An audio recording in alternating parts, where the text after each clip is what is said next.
नमस्कार। निशुल्क ज्योतिष परामर्श केंद्र में आप सबका स्वागत है। हम जिस प्रकार से ज्योतिष को समझने का प्रयत्न कर रहे हैं, उस क्रम में हमने ब्रह्मांड की उत्पत्ति के बारे में जानने का प्रयत्न किया।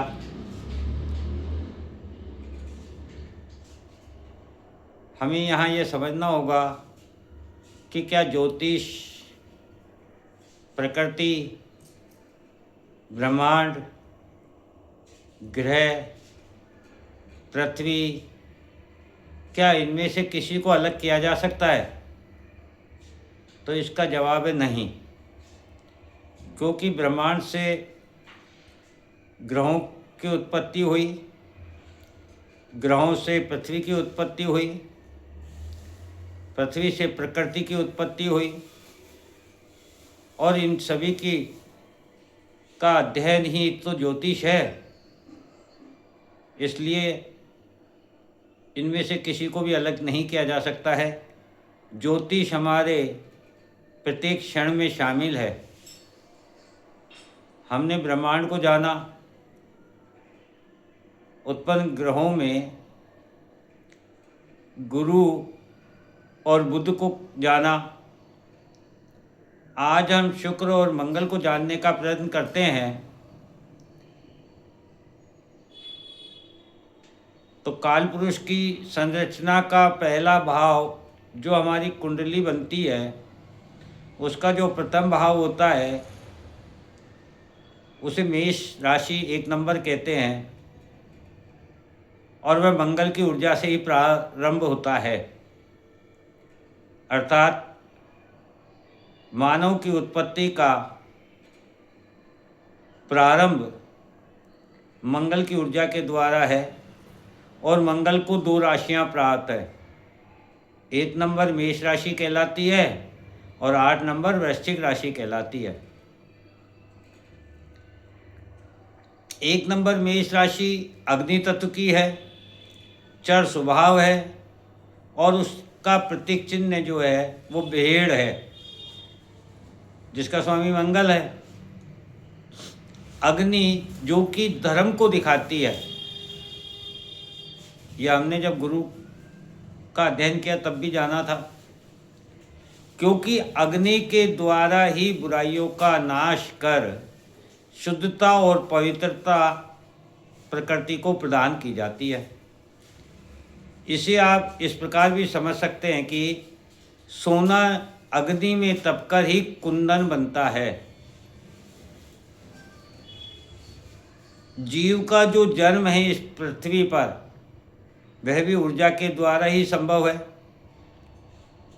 अर्थात प्रत्येक जीव का धर्म है कि वह सृजन करे, ताकि प्रकृति में बैलेंस बना रहे, एक सामंजस्य बना रहे, विनाश और सृजन की प्रक्रिया चलती रहे। यही प्रकृति है, क्योंकि अग्नि ही बुराई का नाश करती है। अर्थात जो प्रकृति को किसी प्रकार का जब सृजन उत्पत्ति देने में असमर्थ हो जाता है या प्रकृति को नुकसान पहुंचाता है, तो अग्नि के द्वारा बुराई का समापन किया जाता है, जिसे हम दाह संस्कार के नाम से जानते हैं। इसीलिए सनातन में दाह संस्कार को भी धर्म संस्कार मानते हैं। तो हमारा जन्म भी धर्म है, और मृत्यु के पश्चात इस मृत शरीर का अंतिम संस्कार, दाह संस्कार भी धर्म है। और जीव द्वारा नए सृजन हेतु जब भूमि पृथ्वी की आवश्यकता होती है, तो जो संबंध स्थापित होता है ऊर्जा और पृथ्वी में, वह भी अग्नि को साक्षी मानकर 7 फेरे लिए जाते हैं, जिसे हम पानी ग्रहण संस्कार कहते हैं, अर्थात विवाह। इस प्रकार से हमारा जन्म हमारा परन और हमारा मरण, ये सभी सनातन में धर्म संस्कार माने जाते हैं। हमारे सभी त्योहार, यज्ञ, हवन, पूजा पाठ, सभी संस्कार अग्नि के द्वारा ही पूर्ण किए जाते हैं। त्योहारों में इसका सबसे बड़ा उदाहरण होलिका दहन है, जिसमें प्रहलाद को बचाया जाता है और होली का दहन होता है। जबकि होली को आग से नहीं जलने का वरदान प्राप्त था, किंतु फिर भी उसके विचारों में प्रहलाद को नुकसान पहुंचाने की जो भावना थी, जो बुराई थी, उसी बुराई का नाश हेतु होलिका उस अग्नि में जल जाती है और जो प्रहलाद की धर्म के प्रति आस्था थी, विश्वास था, अच्छाई थी, उसकी जीत होती है और वह बच जाता है। यही होली का हमारा त्यौहार है। हम यदि पूजा पाठ में दीपक प्रज्वलित करते हैं तो वह भी हमें अंधेरे से प्रकाश की ओर ले जाता है। हम यदि अगरबत्ती, धूप बत्ती करते हैं तो वह भी हमें खुशबू प्रदान करती है, अर्थात हमारे जीवन की बदबू को, बुराइयों को दूर करती है। अतः स्पष्ट है कि हमारी जो ऊर्जा है उसमें बुद्धि का कोई स्थान नहीं है, क्योंकि इसका प्रतीक चिन्ह भेड़ है। और कहावत भी है कि भेड़ चाल, अर्थात जो होता आया है वही करना है, उसमें बुद्धि और तर्क वितर्क नहीं है। यही हमारा धर्म है। अब मंगल की दोनों राशि मेष वृश्चिक में अंतर समझें तो हम पाएंगे कि मेष राशि का स्वभाव चर है, अर्थात गतिशील।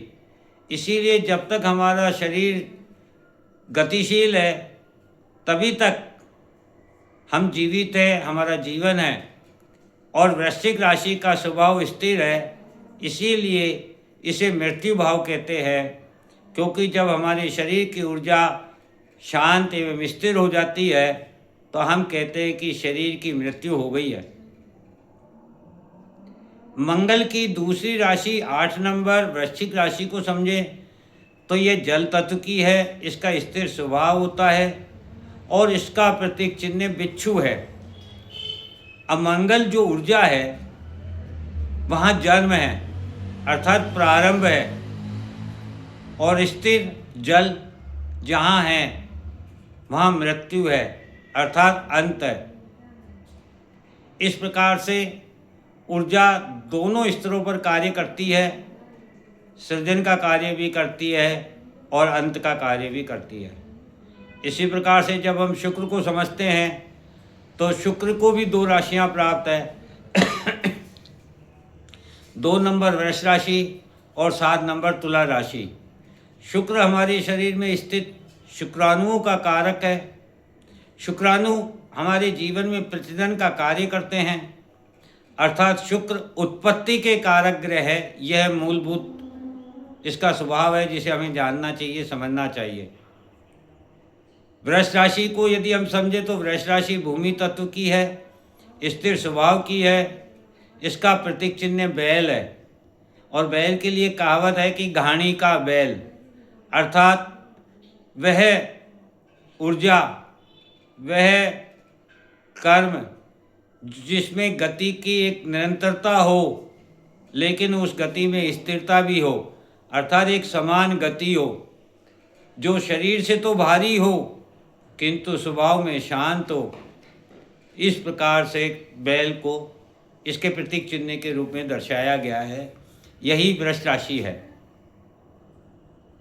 भूमि तत्व को समझे तो भूमि सृजन करती है, निरंतर एक ही गति से भ्रमण करती है, शांत स्वभाव होता है, क्योंकि भूमि पर संपूर्ण प्रकृति का भार है।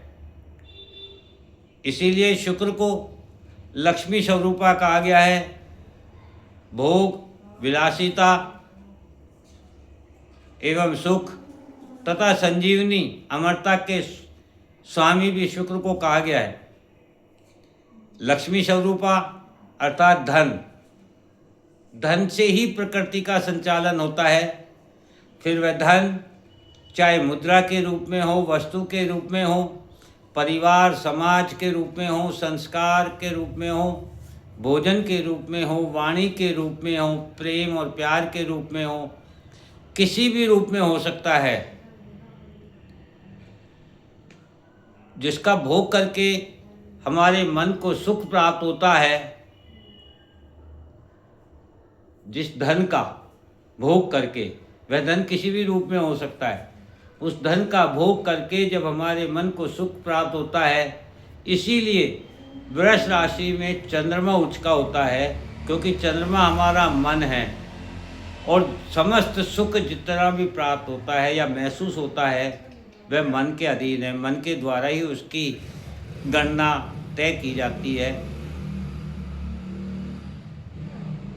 अब हम शुक्र की यदि दूसरी राशि 7 नंबर तुला राशि की को समझें, तो तुला राशि जो है वो वायु तत्व की है, चर स्वभाव है, उसका प्रतीक चिन्ह तराजू है और इसीलिए शुक्र को लक्ष्मी स्वरूपा कहा गया है, क्योंकि प्रकृति पृथ्वी एवं ऊर्जा दोनों का बैलेंस ही प्रकृति का रहस्य है।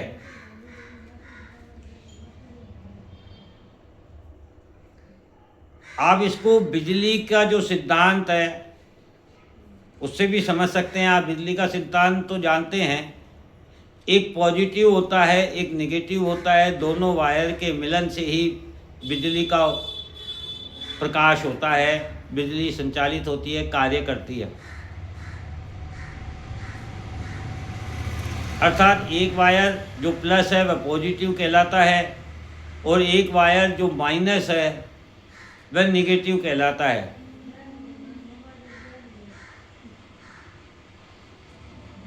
और दोनों के मिलन से ही बिजली कार्य करती है। इसी प्रकार से हमारे जीवन में भी ऊर्जा अर्थात पुरुष को यहाँ पॉजिटिव माना गया है और पृथ्वी अर्थात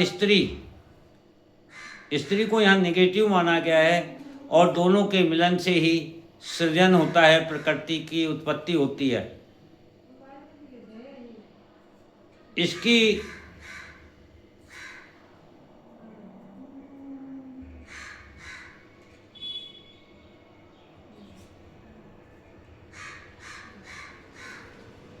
इतनी महत्वपूर्ण बात जो हमारे जीवन में निरंतर हमारे उपयोग में आती है, घटित होती है, वह हमने आज तक नहीं जानी होगी, जो इस बिजली के सिद्धांत के रूप में हमारे सामने अभी आई है। और वह है पुरुष का पॉजिटिव गुण और स्त्री का नेगेटिव गुण।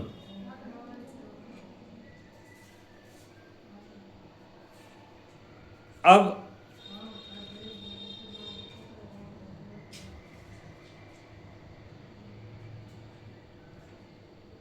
हम अपने जीवन में सदा पाएंगे कि स्त्रियों का स्वभाव निगेटिव होता है,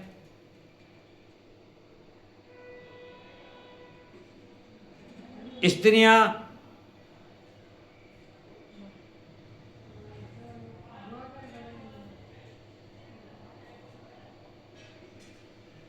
निगेटिविटी को लेकर चलती है, जो बुराई है उसे पहले सोचकर चलती है, अपने जीवन की प्रत्येक घटना को स्त्रियां नेगेटिव सोच के साथ जीती है। इसीलिए प्रकृति ने स्त्रियों की इस भावना में एक असुरक्षा प्रदान की है, ताकि वह पुरुष की ऊर्जा की कामना करे।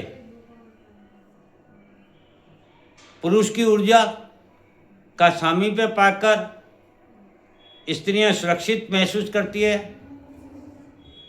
और पॉजिटिविटी की ओर बढ़ती है। अब तुला राशि का स्वभाव चर होता है और इसीलिए स्त्रियां हों या धन हो, दोनों को ही चंचल कहा गया है। तुला राशि वायु तत्व की है। इससे भी स्पष्ट है कि हमारे वायुमंडल में स्थित वायु में गैस भी है, कण भी हैं, पानी भी है और तरंगे भी हैं। ये सभी विद्यमान होती है और इसी गुण के कारण आप पाएंगे कि स्त्रियां जीवनदाता भी हैं, पालनकर्ता भी हैं।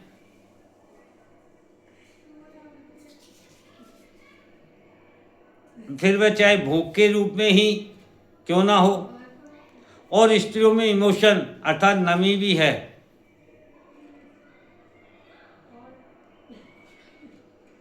और जो वायुमंडल में तरंगे हैं वह बिजली है, वह वाणी है, वही स्वर है, वही संगीत है और वही बिजली विनाश का कारण भी है। इस प्रकार से संपूर्ण प्रकृति स्त्री की ही देन है। फिर वह चाहे हमारी वाणी के रूप में हो, चाहे हमारे स्वर के रूप में हो, चाहे हमारे जीवन में संगीत के रूप में हो, चाहे प्रकृति के सौंदर्य के रूप में हो, चाहे जीवन के जल के रूप में हो, वायु के रूप में हो, ऊर्जा के रूप में हो, भोग के रूप में हो, पृथ्वी के रूप में हो, समस्त ब्रह्मांड स्त्रीत्व गुण रखता है। और इसीलिए ब्रह्मांड की उत्पत्ति देवी के द्वारा मानी जाती है। ऐसे हमारे ऋषि मुनि हमें बताते हैं। तो आज हमने मंगल और शुक्र की दोनों राशियों के बारे में जाना, उनके स्वभाव, उनके तत्व, उनके प्रभाव हमारे जीवन में किस प्रकार से कार्य करते हैं और यह ब्रह्मांड किस प्रकार से ग्रहों से जुड़ा हुआ है। ग्रह पृथ्वी से जुड़े हुए हैं, पृथ्वी प्रकृति से जुड़ी हुई है और ये सभी मिलाकर के ज्योतिष जो एक ज्ञान है वह हमें प्राप्त होता है। जय हिंद, जय भारत।